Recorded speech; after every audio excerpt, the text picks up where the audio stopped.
Sir, may bisita po kayo. Oh.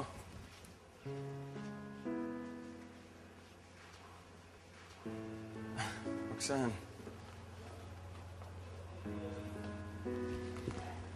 Pumapayag na ako.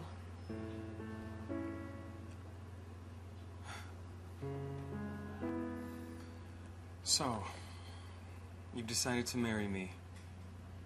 No. Actually, I've decided na hindi ako magpapakasal sa'yo. Babayaran ko ang lahat ng kailangan ko bayaran. Pero hindi ako magpapakasal sa'yo. Total, katawan ko lang naman ang habol mo, di ba? I'll make you an offer. I'll stay with you for 6 weeks. Pwede mo akong singilin kahit kailan mo gusto. Pero pagkatapos ng 6 weeks na yon, malaya na ako at wala na akong utang sa'yo. So mas gusto mong ibayar ang katawan mo kaysa makasal sa akin? The deal is for 6 weeks. I will never be your wife and I will never give you my lifetime. Yan talaga ang gusto mo. Wala naman akong choice. I'm doing this for my family. The 6-week deal starts now, so please palayain mo na ang tsapilar ko.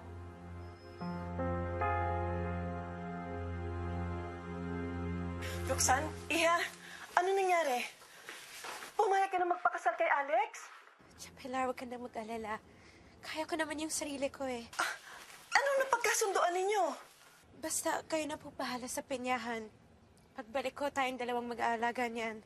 Pagtulungan natin pag-aralan si Mon.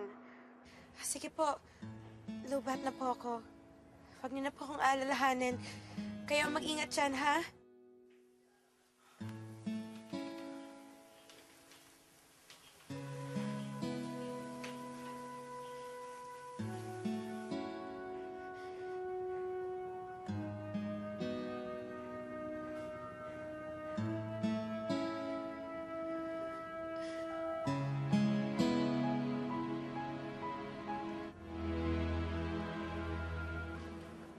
Hello, Ma'am! Ako, Ma'am, ito po pinabibigay ni Sir Alex. Dami po. Ano yan? Ako, hindi ko po alam. Basta ang sabi niya, maghanda raw po kayo mamayang alas 7 kasi susunduin daw po kayo ng driver. Ayoko, hindi ko yun susuotin, no? Naku naman, Ma'am. Hanggang ngayon ba may LQ pa kayo ni Sir? Siguro nakikipagbati na siya kasi kaya binibigyan kayo ng bonggang-bonggang ganyan. Alam mo, Ma'am, sweet naman talaga si Sir. Eto ang braces ko, binigay niya, oh. Sinagot niya yan, regalo daw niya po para magkaroon daw ko ng boyfriend. Kaya may topak lang yun at minsan masungit kasi marami lang po yung problema. Sa katunayan, iniisip po niya yung kumpanya nila, si Sir Alejandro at si Ma'am Mariela. Eh, narinig ko pa nga na hospital daw yung mama niya po sa Amerika. Kawawa naman si Sir Alex.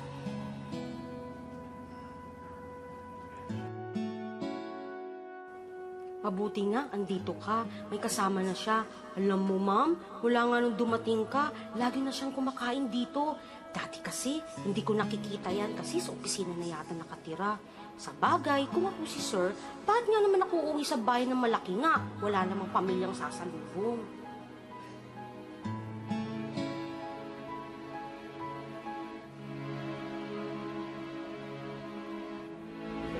Mamaya na lang. May hinihintay lang ako. Okay.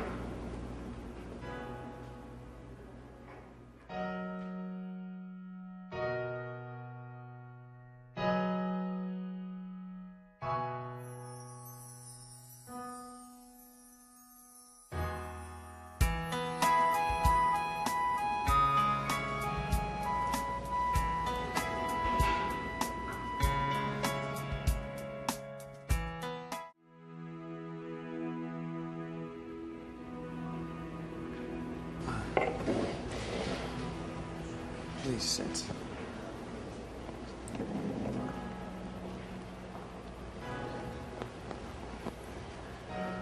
Wow. Ang ganda naman ng kadate ko. Hindi to date. Anong tawag mo dito? Ang date, pag nag-enjoy ang dalawang tao. Nag-enjoy ako. Ako hindi. Kain tayo. baka sakaling mag-enjoy ka. Ayokong kumain. Roxanne, the 6-week deal starts now, di ba? Di ba? So dapat gawin mo lahat ang ipagawa ko sa'yo. Now eat.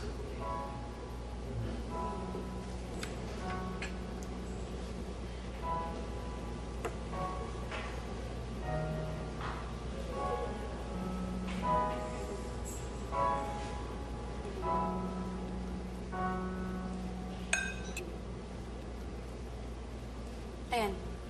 Kumain na ako. Tapos ka na? Hindi ako gutom. Why do you have to be such a brat? Why do you have to be such a jerk? Alam mo, wala kang pinagkaiba sa mga DOM na nag-hire ng escort service. Magtatalo na naman ba tayo about that, Roxanne?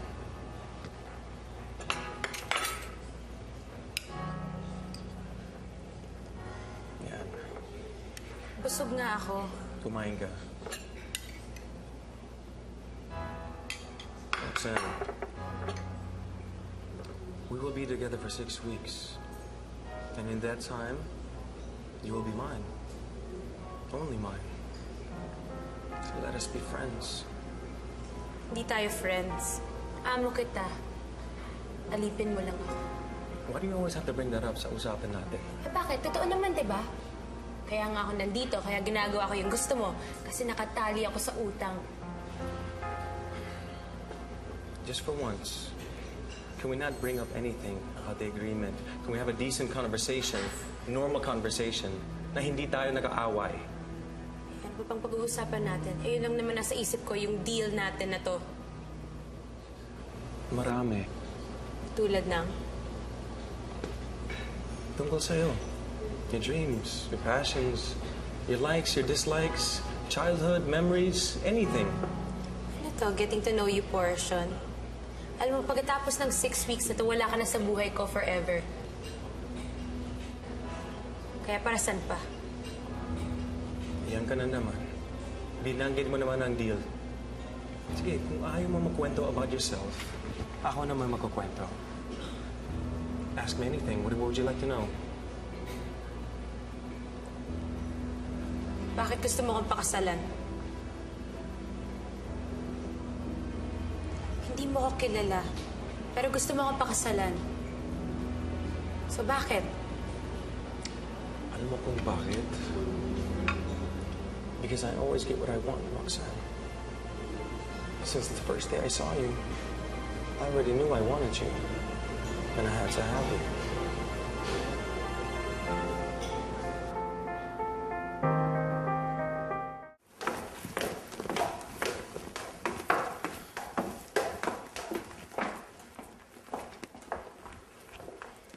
Sa pagkakaalam ko, hindi ito yung daan papunta sa kwarto mo.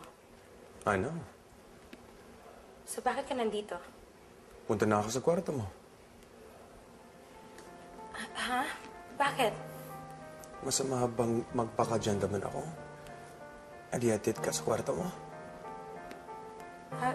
Oh, eto. Hinatid mo na ako. Pwede ka na pumunta sa kwarto mo. Sige.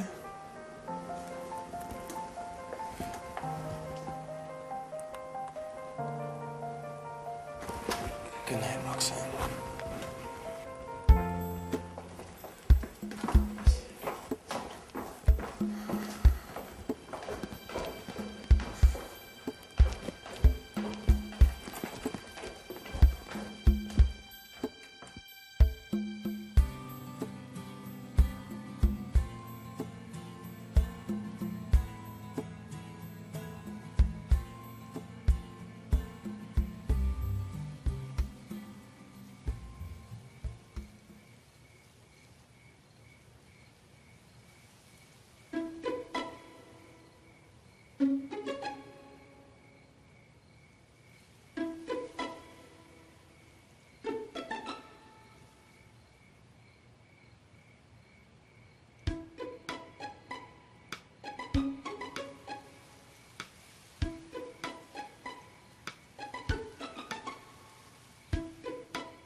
Sinisilipan mo ba ako? Hindi ah. Oo. Anong ginagawa mo dito at this hour? At ano, tinitignan mo sa pool.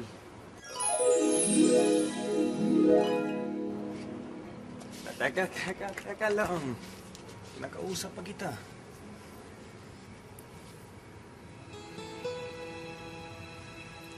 Kunwari ka pa. Pinagnanasahan mo rin ako, no? Bakit ba natin patatagalin ito? Bakit ba natin papahirapan ang mga sarili natin?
Day 1 is over. 41 days na lang. Kaya mo yan, Roxanne.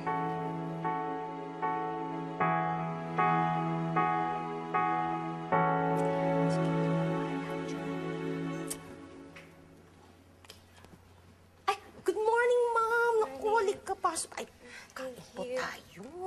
Ayan, ano pang gusto niyo, ma'am? Hotdog, sausage, or itlog? Ano ma'am, gusto niyo pong kumain ng hotdog? Hindi, ayoko. Kape na lang ako. Okay na. Naku, sayang naman. Sabi pa naman ni sir, ipaghain ko daw kayo ng hotdog at itlog. Sabi ni Alex yun? Yes, ma'am. Gusto talaga yung Ano po yun? wala. Kape lang, please. Okay po. Sayang naman. Sarap-sarap ang ng hotdog. Drink? Ay, yes, ma'am. Gaano ka nakatagal dito? Naku, ma'am, matagal na. Bakit, ma'am? Ano mo naman natitiis yung amo mo? Ay, naku naman. Mabait naman po si Sir Alex. Madali lang uminit ang ulo at masungit minsan. Kasi po, sanay po siyang nakukuha lahat ng gusto niya. Eh, pag hindi niya po nakukuha yung gusto niya, naku, ma'am, doon uminit ang ulo niya. Kaya payo ko lang po sa inyo, ma'am, maging masunurin lang kayo kay Sir. Tsaka, magiging mabait sa'yo si Sir Alex.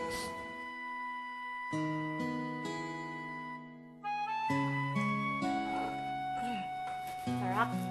Andring? Hello, ma'am. Nandiyan na ba yung Sir Alex Naku, mo? nasa library po. Tawagin ka pa ba? Hindi. Ako na lang. Okay. Andring, Po. may alak pa kayo? Hala, alak?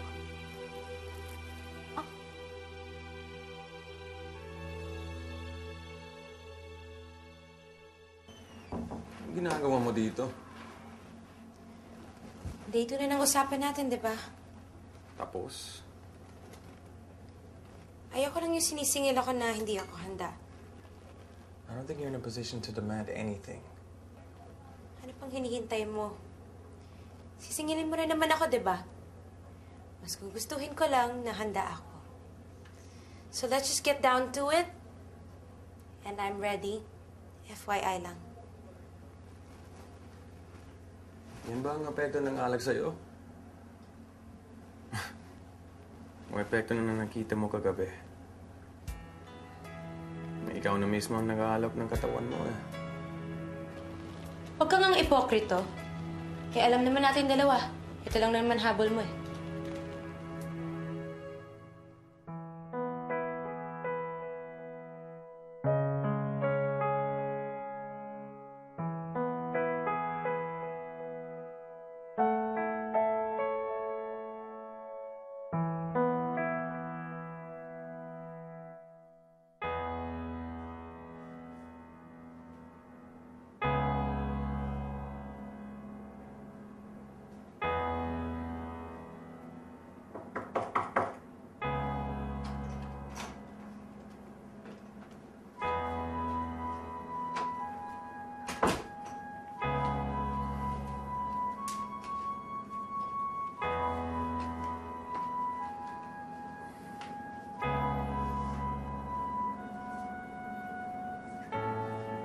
Are you sure you want to do this now?